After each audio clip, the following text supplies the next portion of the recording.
Great China cyber attack, Kieran. On Tuesday last week, the New South Wales Premier Gladys Berejiklian was briefed on an unsuccessful cyber attack on her government, the most targeted and sophisticated in the time of her government, including on her office and various agencies.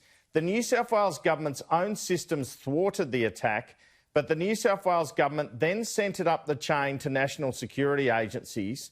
The attack sounds similar to one on WA Premier Mark McGowan's office in January, which only became public when reported by the New York Times in May.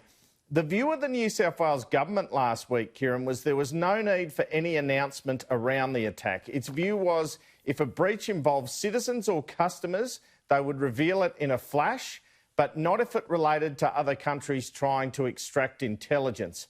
At this time, Tuesday, the Premier contacted the Prime Minister Scott Morrison and told him of the attack. 3 days later, after a National Security Committee of Cabinet meeting, we got this from the PM. Protecting Australia's economy, national security and sovereignty is my government's top priority, keeping Australians safe. I'm here today to advise you that based on advice provided to me by our cyber experts, Australian organisations are currently being targeted by a sophisticated state-based cyber actor. We raise this issue today not to raise concerns in the public's mind, but to raise awareness in the public's mind. This is the world that we live in. These are the threats that we have to deal with.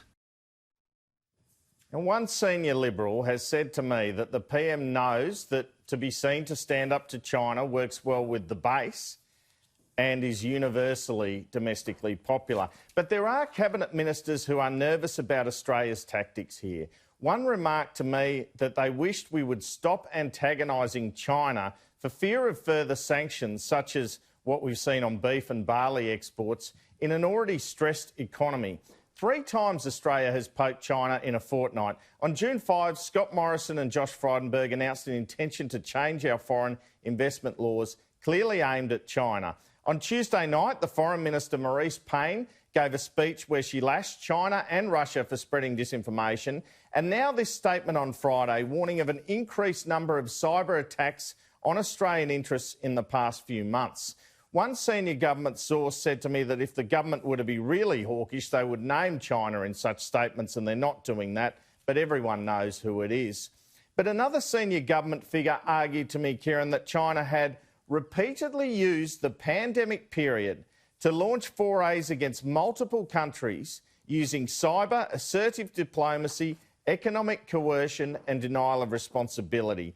The latest statements came as a response to very recent intensified actions against multiple countries, including Australia.